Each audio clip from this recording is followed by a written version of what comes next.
My name is Carmen and I'm 16 years old. Do you consider yourself as an introvert? Yes, I do consider myself as an introvert. As an introvert, I would define myself as somebody who likes to be alone, but doesn't like feel lonely at all. But I guess it depends, on the person. Activities that I would do, probably, go online, watch movies, read books, baking. How do I face problems? I'm actually a really bad person when it comes to facing problems because I kind of like avoid it and avoid all responsibilities. But I usually get to it, like when the pressure hits, it's just like, oh, okay, got to do this, yeah.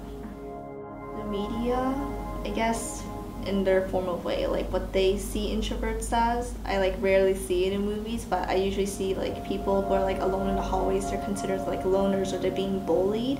But I guess if they like to be alone, then that's what they like to do. And I feel like the media shouldn't be like putting down in that way. I think it's a negative portrayal because not everybody, likes to be with like people at like certain times, but definitely it's just viewing them as like they're people that don't have friends, and that's not the case. They just like to be alone. Why do you think the media portrays them in that way? The media? Well, I honestly do not know because I feel like it's really hard to actually portray what an introvert is like besides staying at home or like just being alone and watching a movie.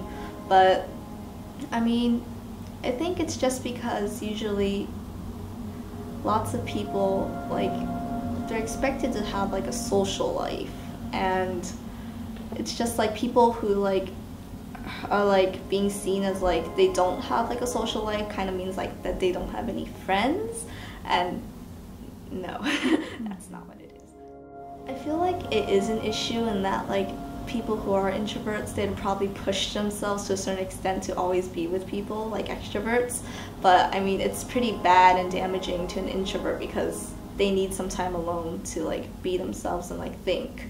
But I guess in ways like I could advocate or people could advocate is just like speaking about it and letting like their voice be heard about it, because like I feel like from like an introvert and their view, it's just like their side is not really well known. Okay. All right, thank you. Number 1, allow others to talk first. When it's your turn to speak, say very little. Number 2, with emotions, it's better to stow them away and cover it up with a face. Number 3, speaking of frustration, don't be surprised when someone in your group gets annoyed at you for your lack of communication.